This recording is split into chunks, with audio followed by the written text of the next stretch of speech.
আদালতে যাচ্ছি তাদের কণ্ঠস্বর হয়ে, যাদেরকে গুম করে সে অন্ধকার আয়নাঘরে নিয়ে যাওয়া হয়েছিল। প্রায় শত শত পরিবার এখন পর্যন্ত জানতে পারেনি তাদের প্রিয় মানুষের সাথে কি হয়েছে। এটি রাষ্ট্রের দায়িত্ব এই পরিবারদেরকে সুনির্দিষ্ট তথ্য দেওয়া যে তাদের প্রিয়জনের সাথে কি হয়েছে। বাংলার মাটিতে যেন আর কোনোদিন এই গুমের কালচার ফিরে না আসে, তার জন্য একটি মেমোরিয়াল পলিসি যাতে আমরা সারাক্ষণ স্মরণ রাখি যে এই ধরনের মানবতা বিরোধী অপরাধ বাংলার মাটিতে হয়েছে। আমার গুমের ভুক্তভোগী পরিবার এবং তাদের পক্ষ থেকে আমাদের প্রত্যাশা, প্রথমত স্বীকৃতি দেওয়া হবে এই গুমের ভুক্তভোগীদেরকে এবং তাদের পরিবারদেরকে। দ্বিতীয়ত যারা এর সাথে জড়িত তাদের দৃষ্টান্তমূলক বিচার এবং শাস্তি নিশ্চিত করা হবে।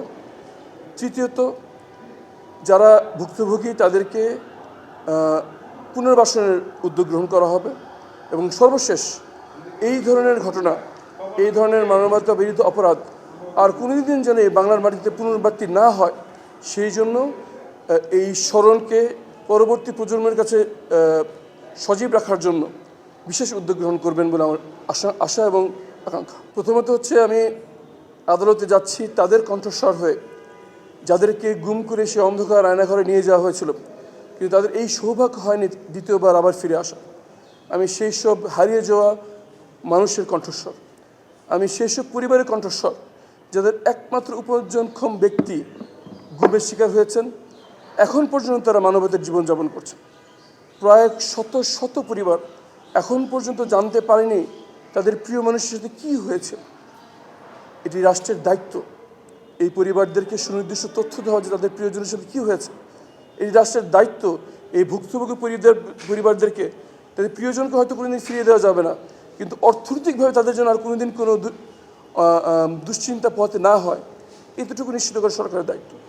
এবং সবচাইতে গুরুত্বপূর্ণ, বাংলার মাটিতে যেন আর কোনোদিন এই গুমের কালচার ফিরে না আসে, তার জন্য একটি মেমোরিয়াল পলিসি যাতে আমরা সারাক্ষণ স্মরণ রাখি যে এই ধরনের মানবতা বিরোধী অপরাধ বাংলার মাটিতে হয়েছে এবং পরবর্তী প্রজন্মকে আমাদের শিক্ষিত করে তুলতে হবে যাতে এই ধরনের অপরাধ, এই ধরনের ঘৃণ্য কাজ ভবিষ্যতে আর কেউ কোনোদিন করতে না।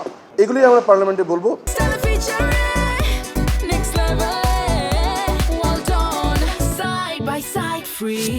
এবং আমাদের দাবি থাকবে যে গুমের ভুক্তভোগীদের জন্য একটি স্থায়ী পুনর্বাসন কমিশন যাতে করা হয়, এই বিষয়ে আমি পার্লামেন্টে দাবি জানাবো।